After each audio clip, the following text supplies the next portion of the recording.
I have a confession to make. I've seen so many memes and things dogging this movie, but this is the first time I watched this movie through in and throughout, and I got to see it in 3D and 4DX. So was the Polar Express the first time watching it in 3D and 4DX and just the movie as a whole a good experience? Let's find out.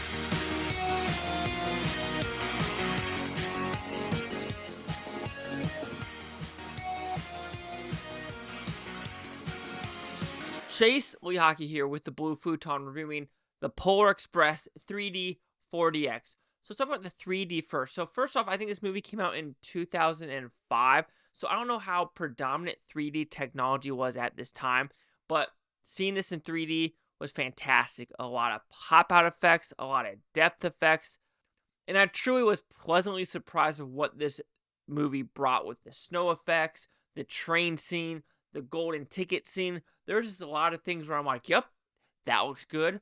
That looks great. That looks good. And nothing about this movie when it came to the 3D effects were really diminishing of the movie or was out of place.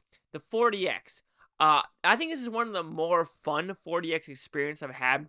Not because of the movement. Of course, the movement is fun, but this was a lot older audience, and you could tell it was their first time doing a 4DX experience. So there was a lot of laughing, a lot of giggling, and you could just tell the audience was having a lot of fun with this movie, especially with the train sequence, because there's a lot of up and down train sequences, like a roller coaster, and the movie truly feels like it when you're doing the 4DX experience.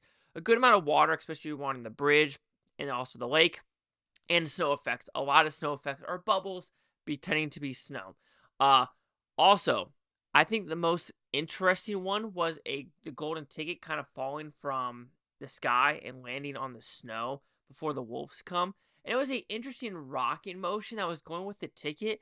And I don't know, maybe that was the first time I felt emotion like that with the seat, but it was actually soothing. Like, of course, you feel it with the rocking motion, like when you're on a boat, but this was more of a slow something like this, and it was really interesting.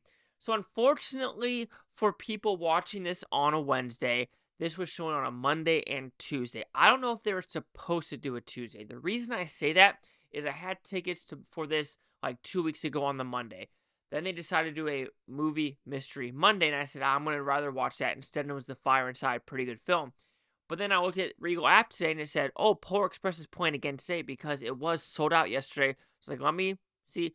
It was about sold out too. I mean, this was a packed freaking house. I talked to the Regal employee. They said most of the people in this theater tonight is for the Polar Express. So it made me think, I didn't know the Polar Express was such a following of a film. But anyway, what is this movie about?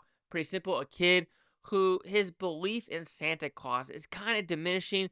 The Polar Express comes, the train to take him to the North Pole to visit Santa and try to make him believe again. And he's going to have a lot of character interactions with this Robert Zemeckis kind of quasi motion capture movie. And if I'm not mistaken, this is the first movie ever to do the complete full motion capture. And I think it's done pretty well. I understand why some people could do the Canny Valley effect, because there are some effects where you're like, oh, the teeth are a little bit weird, the mouth is a little bit weird, the eyes are a little bit glossy and lifeless. But I hate to say it, you have to start somewhere to get these avatars, to get, Thanos looking its way, to get other movies to look like that. And there was a scene in this movie that reminded me of Robert Zemeckis' The Walk, especially when we're on the train track and they're looking down. It's just like The Walk. And The Walk is one of Robert Zemeckis' most underrated films. I truly need to rewatch that in 3D because that is another perfect movie that no one has watched, and I will cry every time watching that film. So, with Polar Express, it is a very solid message for the kids, for adults, for everyone in between.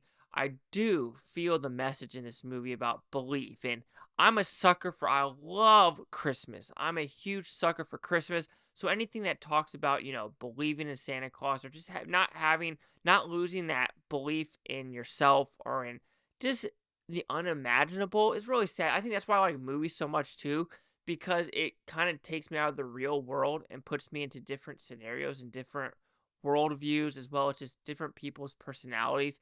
And that's why I think I surround me with that, because I just like being in different worlds, and yeah, I'll put it that way. So I think the sound design is pretty good in this movie. The overall feel of the movie is really kids like, and a lot of older people like this as well. Like I said, some weird scenes that you felt out of place, especially was the hot chocolate scene. And a couple of the train scenes did feel a little bit repetitive through and throughout. But it was nothing to really like dog on the movie.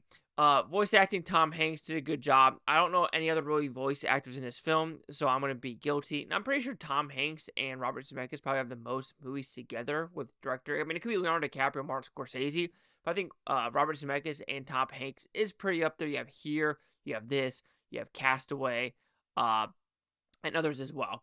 But, I mean, I don't know what to say about this. Yes, people could make fun of the Uncanny Valley, sure.